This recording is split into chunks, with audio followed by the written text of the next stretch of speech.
ముదనష్టపు ఆలోచనలతో ఎప్పుడు భారత్పై కుట్రలు చేసే పాకిస్తాన్ ఇప్పుడు దిక్కుతోచని స్థితిలోకి వెళ్లిపోతోంది. పహల్గాం దాడి తర్వాత భారత్ సింధు జలాల ఒప్పందం రద్దు చేయడంతో ఆ దేశానికి మన వైపు నుంచి నీరు వెళ్లడం లేదు. దానికి తోడుగా ప్రకృతి కూడా పగబట్టడంతో పాక్ వ్యవసాయం కోసం ఆధారపడిన డెల్టా ప్రాంతం ఎండిపోతోంది.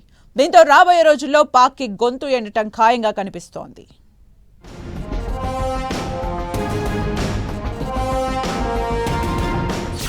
పాకిస్తాన్ పై సింధు ట్రిటీ దెబ్బ.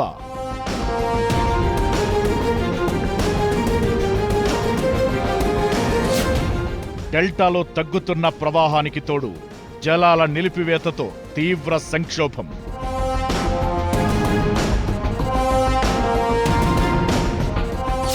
దెబ్బ మీద దెబ్బతో పాక్లో నీటికి కటకట. ఆపరేషన్ సింధూర్కి ముందే సింధు జలాల ఒప్పందం నుంచి భారత్ బయటికి రావడంతో పాకిస్తాన్కి నీటి లభ్యత తగ్గిపోతోంది. కొత్తగా ప్రాజెక్టులు కట్టకుండానే భారత్ కాలువల నిర్మాణం ద్వారా పాక్ వైపుకు నీళ్లు వెళ్లకుండా చేయగలుగుతోంది. దీంతో పాక్లో నీటి లభ్యత అంతంత మాత్రంగా ఉంది. మామూలుగా అయితే ఇది జరగడానికి చాలా సమయమే పట్టేది. కానీ పాక్ వైపు సింధు డెల్టా ప్రాంతంలో పర్యావరణ సంక్షోభం తలెత్తింది. ఈ ప్రాంతంలో సముద్రపు ఉప్పు నీరు రావడంతో వ్యవసాయం, మత్స్య పరిశ్రమలు తీవ్రంగా దెబ్బతిన్నాయి.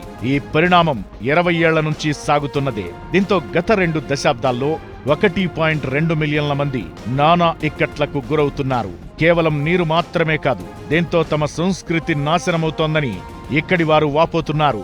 నీటి జాడ కోసం మైళ్ల కొద్దీ నడక సాగిస్తున్నారు.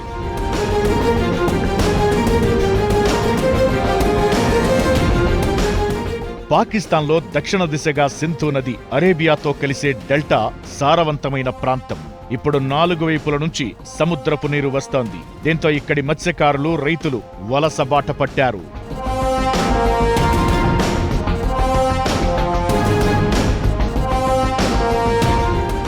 నీటిపారుదల కాలువలు, జల విద్యుత్ ఆనకట్టలు, వాతావరణ మార్పుల ప్రభావం, మంచు కరగడంతో ఇక్కడ డెల్టాలో నీటి ప్రవాహం 80% తగ్గిపోయింది. American Pakistan centre for advanced studies in water 2018 ఈ విషయాన్ని ప్రకటించగా గత 40 ఏళ్లలో మంచినీరు కాస్త ఉప్పు నీరుగా మారిపోయిందంటున్నారు. దీన్ని అడ్డుకోవడానికి మడ అడవులు పెంచడం వంటి పనులను పాక్ ప్రభుత్వం చేపట్టింది. కానీ అదేమాత్రం పనిచేస్తున్నట్టు లేదు.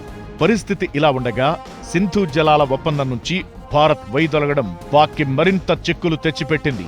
సింధు నది టిబెట్లో ప్రారంభమై కశ్మీర్ నుంచి పాకిస్తాన్ వెళుతుంది. ఈ నది, దాని ఉపనదుల వల్ల పాక్లోని వ్యవసాయ భూములకు దాదాపుగా 80% నీరు అందిస్తోంది. అలాంటిది ఓవైపు డెల్టా నీరు ఉప్పు నీరు కావడం, మరోవైపు భారత్ దెబ్బ కొట్టడంతో పాకిస్తాన్కిప్పుడు గొంతు ఎండుతోంది.